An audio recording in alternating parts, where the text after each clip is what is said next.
ഇന്ന് അംബുജാക്ഷനാണ്. എൻ്റെ പേരെഴുതിയിട്ട് വലത് ഭാഗത്ത് എൻ്റെ ജാതി എഴുതും. പൊലയൻ പറയുന്നു, നിങ്ങളാരെങ്കിലും ഒരു വെള്ള തൊപ്പിതാ, അത് ഞാൻ തലയിലോട്ട് വെക്കാം, എന്നിട്ട് ഞാൻ ലാ ഇലാഹ ഇല്ലല്ലാഹ് മുഹമ്മദ് റസൂലുള്ളാഹ് എന്ന കലിമ ചൊല്ലാം. പിന്നെ അംബുജാക്ഷനെ പുലയ എന്ന് വിളിക്കാൻ ആർക്കെങ്കിലും ധൈര്യമുണ്ടോ ഈ രാജ്യത്ത്? ഇത് നീതിയുടെ, സമത്വത്തിൻ്റെ ഒരു മതമാണ്. ഞാൻ ഇപ്പോൾ മാറുന്നോ എന്നതല്ല പ്രശ്നം. ഞാൻ പറഞ്ഞത്, മുസ്ലിമായി മാറിയാൽ അവനെ പിന്നെ ജാതി പറഞ്ഞ് മാറ്റാൻ പറ്റില്ല. അതുകൊണ്ട് കേരളത്തിലും ഇന്ത്യയിലും ആയിരക്കണക്കിന് അടിമകളെ ഇസ്ലാം മോചിപ്പിച്ചു. അവനെ മതപണ്ഡിതനാക്കി മാറ്റി, അവരെ സ്വതന്ത്രരാക്കി മാറ്റി, അവന് സ്വത്ത് കൊടുത്തു. അത് ലോക സമൂഹമായി മാറി.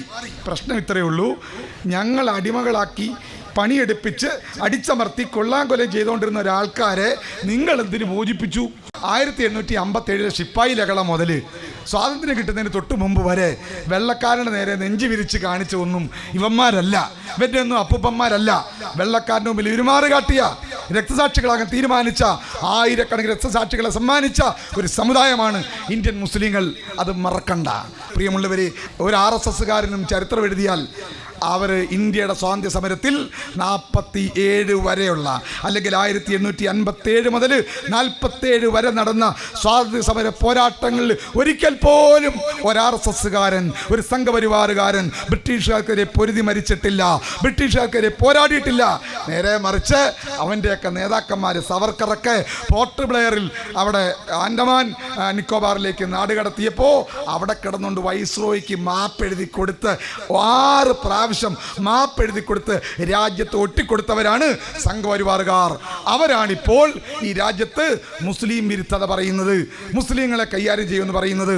അതുകൊണ്ട് അവർ തന്നെ പറയുന്നതനുസരിച്ച് ഹിന്ദുത്വ എന്ന് പറഞ്ഞ വീര സവർക്കറുടെ പുസ്തകമുണ്ടല്ലോ, 1923 പ്രസിദ്ധീകരിച്ചു, 1910 എഴുതി തുടങ്ങി. ആ പുസ്തകത്തിൻ്റെ 10, 11, 12 പേജുകൾക്കകത്ത് വീര സവർക്കർ തന്നെ എഴുതി വെച്ചിട്ടുണ്ട് ഹിന്ദുത്വ പുസ്തകം. എന്താ? ഞങ്ങൾ വിശുദ്ധ രക്തമുള്ളവരാണ്, ശുദ്ധരക്തമുള്ള ആര്യന്മാർ. ഇന്ത്യക്കാരായിട്ടുള്ള ഈ കർമ്മന്മാരും ദ്രാവിഡരൊന്നും അല്ല, ഞങ്ങൾ ശുദ്ധരക്തമുള്ള ആര്യന്മാരാണ്. ഞങ്ങൾ വിദേശത്തു നിന്ന് ആര്യന്മാർ മധ്യേഷ്യയിൽ നിന്ന്, യൂറോഷ്യയിൽ നിന്ന് വന്നവരാണ്. ഞങ്ങൾ വന്നിട്ട് വിവരമില്ലാത്ത ഇന്ത്യക്കാരായ ദസ്യുക്കളെയും ദാസന്മാരെയും അസുരന്മാരെയും ഒക്കെ ഞങ്ങൾ പരിഷ്കരിച്ചു. പിന്നീട് അവരുടെ മേൽ ഞങ്ങൾ അധികാരം സ്ഥാപിച്ചു. അവർ പറയുന്ന കാര്യമാണ്. അതുകൊണ്ട് ഈ വരേണ്യവർഗം എന്ന് പറയുന്ന ആര്യന്മാർ വന്ന കോലത്തിൽ നിൽക്കുക. ഇപ്പോഴും ഇവിടെയുള്ള മനുഷ്യരെ തൊടുകയില്ല, കല്യാണം കഴിക്കുകയില്ല. അഥവാ അബദ്ധത്തിൽ അവരിൽപ്പെട്ട ആരെങ്കിലും താഴോട്ട് മാറി പ്രണയിച്ചാൽ ദുരഭിമാന കൊലയെന്ന് പറഞ്ഞ് ആണായാലും പെണ്ണായാലും കേരളത്തിൽ പോലും വെട്ടിക്കൊല്ലും. കെവിനെ കോട്ടയത്ത് കൊന്നതും ഒരു കൊച്ചിനെ അരീക്കോട്ട് കൊന്നതും നമുക്കറിയാം. അപ്പോൾ ഈ രാജ്യത്തെ അടിസ്ഥാന ജനതയോട്, തദ്ദേശീയരായ ഇന്ത്യൻ വംശജരോട് രക്തമിശ്രണത്തിലൂടെ ഇന്ത്യൻ ജനതയുടെ ഭാഗമാകാൻ ഇന്നും ആഗ്രഹിക്കാത്ത തങ്ങളുടെ വരേണ്യ വൈദേശിക സ്വത്വത്തെ ഇപ്പോഴും അലങ്കാരമായി കൊണ്ടു നടക്കുന്ന ഒരു വിദേശ വംശ വിഭാഗമാണ് ഈ സംഘപരിവാർ കൊണ്ടു നടക്കുന്നത്. ഹിന്ദുരാഷ്ട്രം ഉണ്ടാക്കണമെങ്കിൽ ഈ രാജ്യത്തെ ബ്രാഹ്മണനായ ചിത്പവൻ ബ്രാഹ്മണരുടെ സംഘടനയായ RSS എന്ന പ്രസ്ഥാനത്തിന് ആയുധമെടുത്ത് രഥയാത്ര നടത്തേണ്ടതും ഇഷ്ടിക ചുമന്ന് പള്ളി പൊളിക്കാൻ പോകേണ്ടതും RSSൻ്റെ കേരളത്തിലടക്കമുള്ള ആയിരക്കണക്കിന് ശാഖകളിൽ കുറുവടി കറക്കേണ്ടതും, അതിനൊക്കെ ഈ രാജ്യത്ത് ദളിതർ വേണം, പട്ടികജാതിക്കാർ വേണം, ആദിവാസികൾ വേണം, പിന്നോക്കക്കാർ വേണം, ആശാരി മൂശാരിയും തട്ടാനും ഈഴവനും വേണം. എന്നാൽ ഈ പിന്നോക്കക്കാരന് ചരിത്രത്തിൽ ആദ്യമായി അർഹതപ്പെട്ട അധികാരം 27% കൊടുക്കണമെന്നൊരു കമ്മീഷൻ പറഞ്ഞപ്പോൾ ആ കമ്മീഷനെ അട്ടിമറിക്കാൻ ഉത്തരേന്ത്യയിൽ വർഗീയ കലാപം നടത്തി. അതിന് ഉദ്യോഗം തരില്ല എന്ന് പറഞ്ഞ് ഈഴവൻ്റെ എതിരെ കുറുവടിയെടുത്താൽ ഈ RSSൻ്റെ ഗൂഢാലോചന തകരും. 4-3 പേരേ ഉള്ളൂ. ഈ ലോകം മുഴുവൻ അവൻ്റെതാണെന്നാണ് അവർ വിചാരിക്കുന്നത്. അങ്ങനെ എഴുതി വെച്ചേക്കുന്നത്, അവരെഴുതി വെച്ചേക്കുന്നത് അറിയല്ലോ. എന്താണ്? സംസ്കൃതത്തിൽ എഴുതി വെച്ച. പണ്ടൊക്കെയാണ് എനിക്കോ നാരായണ ഗുരുവിൻ്റെ ജാതിയിൽപ്പെട്ട ഈഴവർക്കോ അല്ല അയ്യങ്കാരുടെ മക്കൾക്കോ ഒന്നും സംസ്കൃതം പഠിക്കാൻ പറ്റത്തില്ല. സംസ്കൃതം ഈ ദേവഭാഷയാണ്. ഖുർആൻ എഴുതിയിരിക്കുന്ന അറബിയിലാണ്. അല്പം അറബി പഠിച്ചാൽ എനിക്കും വേണമെങ്കിൽ ചൊല്ലാം, പ്രശ്നമൊന്നുമില്ല. എൻ്റെ നാക്കൊന്നും ആരും പിഴുത് കളയത്തില്ല. കളയോ? ആരും പിഴുത് കളയില്ല. അഊദു ബില്ലാഹി മിനശ് ശൈത്വാനിർ റജീം ബിസ്മില്ലാഹിർ റഹ്മാനിർ റഹീം അൽഹംദുലില്ലാഹി റബ്ബിൽ ആലമീൻ അർ റഹ്മാൻ റഹീം എന്ന് അംബുജാക്ഷൻ പറഞ്ഞാൽ ആരും എന്നെ എൻ്റെ ചെവിയിൽ ഈ ഒരുക്കി ഒഴിക്കില്ല, എൻ്റെ നാക്കും പിഴുതുകളയില്ല. ഇതൊക്കെ ആർക്കും പഠിക്കാം, അതാണ് പ്രശ്നം.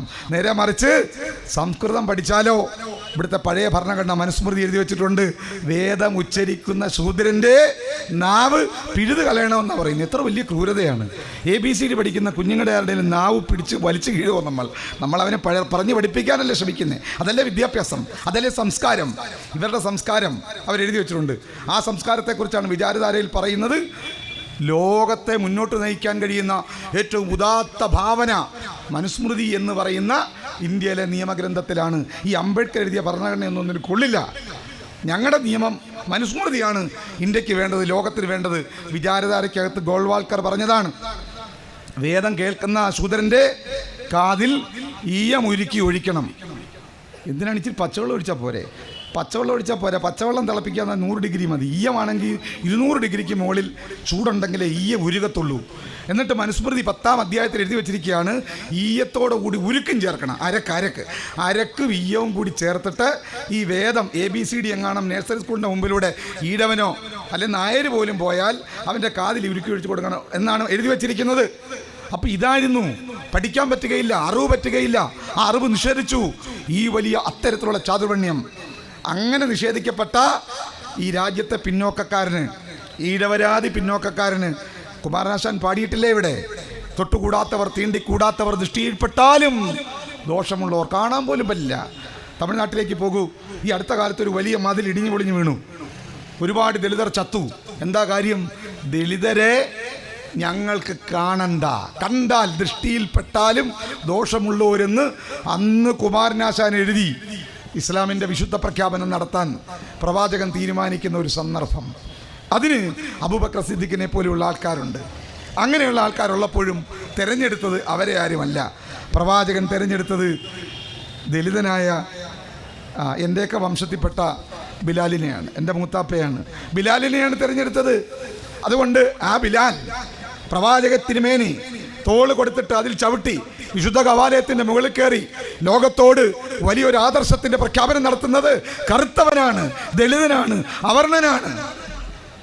അവർണന്മാരെ ചരിത്രത്തിൻ്റെ ഉന്നതമായ സ്ഥാനങ്ങളിലേക്ക് എതിരേറ്റുകൊണ്ടുവരുന്ന മാനവീയതയുടെ സംസ്കാരം അത് ചാതുർവർണ്ണ്യമല്ല. ചാതുർവർണ്ണ്യം പറയുന്നത് ഞാൻ മുമ്പേ പറഞ്ഞ തുടരുത്, പിടിക്കരുതെന്നൊക്കെയാണ്. ഇതങ്ങനെയല്ല. അത് പറയുന്നുണ്ട്. വിശുദ്ധ ഖുർആനിൽ എന്നെ ആകർഷിച്ചൊരു വാക്യമുണ്ട്, മുസ്ലിങ്ങളോട് എന്താണ് ഈ ദളിതർ ഇത്ര ചേർന്ന് നിൽക്കുന്നത് എന്നും ഈ മുസ്ലിങ്ങളോട് ഇത്രത്തോളം വെറുപ്പ് ഇന്ത്യയിലെ RSSകാർക്ക് എന്താണെന്നും ഉള്ളതിൻ്റെ ഉത്തരം ഈ വാക്യത്തിനകത്തുണ്ട്. ഭൂമിയിൽ അടിച്ചമർത്തപ്പെട്ടവരെ അനുഗ്രഹിക്കാനും അവരെ മണ്ണിൻ്റെ അനന്തരാവകാശികളാക്കാനും ഉദ്ദേശിക്കുന്നു. അടിച്ചമർത്തപ്പെട്ടവരെയാണ് കൂടുതൽ അനുഗ്രഹിക്കുക. അവർക്കാണ് ഈ ലോകത്തിൻ്റെ അനന്തരാവകാശികളാകാനുള്ള യോഗ്യത എന്ന് വിശുദ്ധവാക്യം പറയുന്നുവെങ്കിൽ, ആസാദിനെ പോലുള്ള ആൾക്കാർ ചരിത്രത്തിൽ അങ്ങനെ വരുന്നുവെങ്കിൽ അതിന് ചില കാരണങ്ങളുണ്ട്. പ്രിയമുള്ളവരെ, ഇന്ന് ഒരു പക്ഷേ ആദ്യം അവർ കൈകാര്യം ചെയ്യുന്നത് മുസ്ലിങ്ങളെയാണെന്ന കാര്യത്തിൽ തർക്കമില്ല. കാരണം ഒന്നാമത്തെ ശത്രുവിനെ വേണമല്ലോ. ആദ്യം ഒരു വലിയ തടസ്സം മുമ്പിലുണ്ടെങ്കിൽ നമ്മൾ ആദ്യം അതാണ് മാറ്റുക. അതങ്ങ് മാറ്റിയാൽ പിന്നെ ചെറിയ തടസ്സങ്ങൾ താനേ പൊക്കൊള്ളും എന്നൊരു നിയമമുണ്ട്. അതുകൊണ്ട് മുസ്ലിങ്ങൾ ഏറ്റവും വലിയ തടസ്സമാണ്. അതിന് ചില കാരണങ്ങളൊക്കെ ഉണ്ട്. ഇന്ത്യൻ മുസ്ലിങ്ങൾ ഇങ്ങനെ ഏറ്റവും വലിയ തടസ്സമായി പോയതിൻ്റെ കാരണം വേറൊന്നുമല്ല. മുസ്ലിങ്ങൾക്ക് ഒരു കുഴപ്പമുണ്ട്. എന്താ കാര്യം? ഇവിടെ ഇന്ത്യയിലേക്ക് വിദേശ ശത്രുക്കൾ എന്ന് പറയാവുന്ന അല്ലെ വിദേശികൾ വന്നപ്പോൾ അവരെയൊക്കെ നേരിടാൻ ഇന്ത്യക്കാർക്ക് കഴിഞ്ഞില്ല. എന്താ കാര്യം? എല്ലാവർക്കും ഇവിടെ ആരോഗ്യമുള്ള ദളിതരുണ്ട്, പിന്നോക്കക്കാരുണ്ട്. പക്ഷേ ക്ഷത്രിയന് മാത്രമേ ആയുധം എടുക്കാൻ പറ്റുള്ളൂ, അവരാകട്ടെ കുറച്ചേ ഉള്ളൂ. അപ്പോൾ ഭൂരിപക്ഷം വരുന്ന കരുത്തുള്ള അധ്വാനിക്കുന്നവന് ആയുധം എടുക്കാൻ പറ്റില്ലെന്ന് ചാതുർവർണ്ണ്യം പറഞ്ഞു, ജാതിവ്യവസ്ഥ പറഞ്ഞു. അതുകൊണ്ട് ജാതിവ്യവസ്ഥ ഇന്ത്യ കണ്ട ഏറ്റവും വലിയ രാജ്യദ്രോഹമാണ്. അതുകൊണ്ട് സ്വാതന്ത്ര്യം പോയി. 800 വർഷക്കാലം മുഗളന്മാർ ഭരിച്ച രാജ്യമല്ലേ ഇത്? അന്നെങ്ങാനും മുഗളന്മാർ അക്ബർ ചക്രവർത്തിയോ ഔറംഗസീബോ വല്ലതും അവർ NRC കൊണ്ടുവന്ന് എല്ലാവരും മുസ്ലിങ്ങളാകണമെന്ന് വിചാരിച്ചായിരുന്നെങ്കിൽ ഈ മോഡിയും വല്ലതും വന്ന് ഇപ്പോൾ ഒരു NRC കൊണ്ടുവരത്തില്ല, ഒരു CAA കൊണ്ടുവരത്തില്ല. ഇസ്ലാം അങ്ങനെയുള്ളൊരു മതമല്ല. 800 വർഷം ഭരിച്ചിട്ടും ഇന്നും മുസ്ലിങ്ങൾ ഇന്ത്യ ന്യൂനപക്ഷമാണ്. നിങ്ങൾ ആലോചിച്ച് നോക്കൂ. മോഡിയെ പോലെ ആയിരുന്നെങ്കിലോ അമിത്ഷായെ പോലെ ആയിരുന്നെങ്കിലോ? അതല്ല. മുസ്ലിം ഭരണാധികാരികൾ ഈ രാജ്യത്തോട് നീതി പുലർത്തി. അവരുടെ മതം അടിച്ചേൽപ്പിച്ചില്ല. അവൻ്റെ വിശ്വാസം അവരോട് പറഞ്ഞത് ലക്കും ദീനുക്കും വലിയ ദീൻ എന്നാണ്. നിനക്ക് നിന്റെ മതം, എനിക്ക് എൻ്റെ മതം. ദീനിലേക്ക് നിർബന്ധമില്ല. അതുകൊണ്ട് നിർബന്ധമില്ലാതെ സ്വീകരിച്ച ആരാ? അത് സ്വീകരിച്ചത് ഇവിടുത്തെ അടിച്ചമർത്തപ്പെട്ടവരാ. എൻ്റെ